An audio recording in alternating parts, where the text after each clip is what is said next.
Que a paz do Senhor Jesus esteja no teu coração.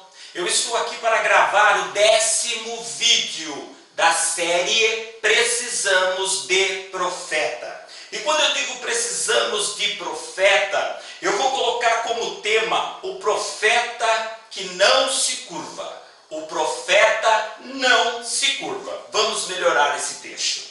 Aqui em Daniel, capítulo 1, no versículo 15, eu leio aqui um texto na Bíblia King James e depois vou fazer uma leitura dele de outra maneira. Aqui diz assim, Daniel capítulo 1, versículo 15: Passado 10 dias, a aparência dos 4 rapazes era melhor e demonstravam estar mais saudáveis e fortes do que todos os jovens que se alimentaram da comida da mesa do rei.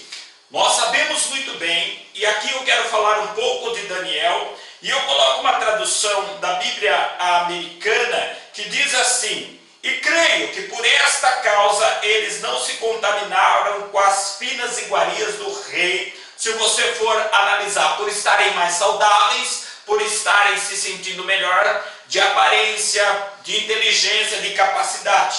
A Bíblia diz que Daniel era um jovem da linhagem dos nobres de Israel, inteligente, bonito, e fora lá na Babilônia escolhido para que ele servisse no palácio do rei da Babilônia, devido que lá as suas habilidades, a sua, vamos dizer assim, habilidade em aprender a cultura da Babilônia, em servir, tinha requinte, porque isso é o que o rei da Babilônia queria. O que se dá a entender para esta juventude ou para qualquer pessoa que queira seguir a Deus, que até Satanás não quer qualquer pessoa. Ele quer pessoas para segui-lo que seja afoito, porque lá na Babilônia não era qualquer um separado, mesmo sendo de linhagem de nobres, eram testados. E os filhos de Deus, Daniel, Sadraque, Mesaque e Abednego, da linhagem de Israel, foram testados com muitos outros. E a capacidade desses, porque Deus vira neles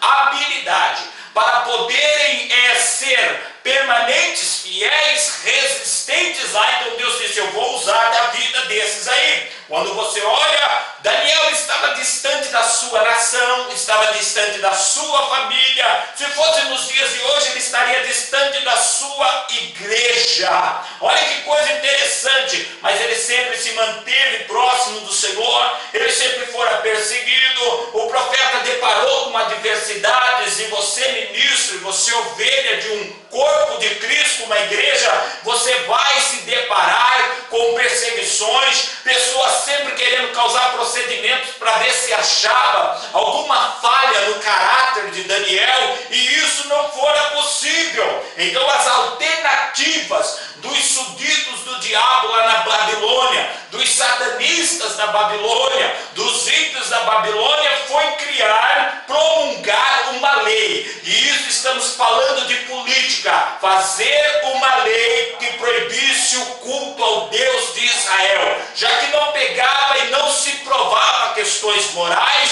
vamos proibir o culto ao Senhor. No entanto, você olha para Daniel, você olha para ele que, em vez de satisfazer os caprichos humanos, ele decide permanecer com o Senhor. Ele decide continuar fiel ao Deus todo soberano, e mesmo sabendo que ele poderia morrer na cova dos leões, Daniel fez uma escolha, porque o próprio Senhor, ele dá a seguinte palavra: que aqueles que ganham a sua vida, perdê-la-á. Aqueles que por momentos de prolongação até de vidas momentâneas se entrega a vontades do inimigo ou de homens, ganhou momentos, mas perde a eternidade. E aqueles que entregam a vida e não tem medo de se entregar, salvá-las-á, porque uma promessa do Senhor nas nossas vidas é a vida eterna. Então Daniel, ele não se encurvou diante do pavor da morte,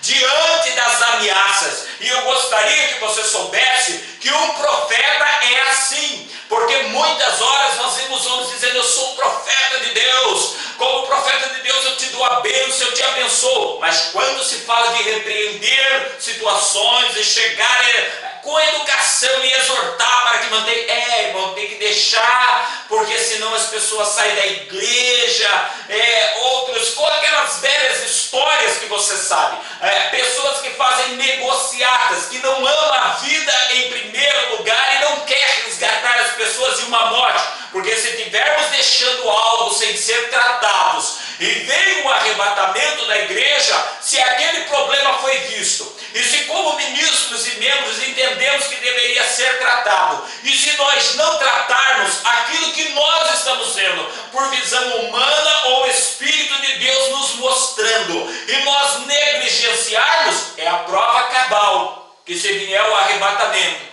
ou houver uma fatalidade, esta pessoa não entrará no reino do eterno. Sabe? É de pessoas como Daniel, é de pessoas como Sadraque, Mesaque e Abednego que o mundo precisa. Precisa de pessoas, na verdade, o profeta, a sua característica ou qualquer área de ministério, de quem se diz ele é incurvável. Ele leva a pessoa à cura, leva, então fala, é com amor, tem que deixar Deus fazer. Quem leva a cura tem que colocar o remédio. A palavra não pode ser negada, o dom não pode ser negado. De graça recebeste, de graça dai. Não pode querer ver um tratamento onde se resiste o Espírito de Deus, porque isso seria ante a palavra de Deus. Você está disposto, irmão, a qualquer preço, manter sua fidelidade a Jesus, manter sua fidelidade a Deus, manter seu compromisso com a palavra de Deus, manter a sua vida no altar do Senhor? Eu gostaria de neste momento fazer uma oração, porque eu e você precisamos do Senhor. Eu e você tivemos falhas, quem sabe premeditadas, quem sabe falhas em momentos que a gente achou que, porque eu passei por isso, eu acreditei partes da minha vida que Deus era perdão, e chegou num ponto que eu quase voltei à lama. E aí estava vivendo uma vida meio que permissivo. Deus conhece o coração, até que Deus começou a abrir meus olhos, até que eu pude olhar para o meu próprio estado, até que eu pude olhar para a minha vida e falar: Senhor, não é assim. Senhor, ninguém merece ser assim. Eu preciso do Senhor, e eu quero orar por você. Eles não se contaminaram. Um profeta não se curva. Um ministro legítimo de Deus, ele não se curva, porque é Deus que o levantou. Deus o levantou para edificação. Aquele que curva-se não está edificando. É só você olhar 4:11 de Efésios. O objetivo dos dons é para edificar um povo. Edificar um povo significa que aquele povo não tem potencial de edificar-se em si mesmo. Por isso tem 3, 4 pessoas trabalhando: Pai, Filho e Espírito Santo, e você os representando e dando lugar para eles, para que você seja usado, para que eu seja usado. Em nome do Senhor Jesus, meu Deus, que o Senhor venha nos ajudar nesse momento que precisamos de avivamento moral, espiritual, familiar, ministerial, avivamento físico, numa geração que a doença está vindo pela alma, pela mente. Precisamos de uma mente sana, precisamos precisamos da renovação do fruto do teu Espírito, dos dons espirituais, mas nós ministros precisamos de renovação de dons ministeriais, a unção apostólica do enviado, onde vê os milagres acontecer para a glória do teu nome, sem esse ritualismo, a ponto da droga já está no teu altar sendo usada abertamente só para mostrar que a pessoa se enojou, ou ainda, Senhor, chegando ao cúmulo de se acenderem no cigarro para mostrar que o teu poder veio. Senhor, o teu poder se manifesta através dos que crêem no teu nome para expulsar demônios. É demônios cair, sair, e a pessoa ser liberta. Pai,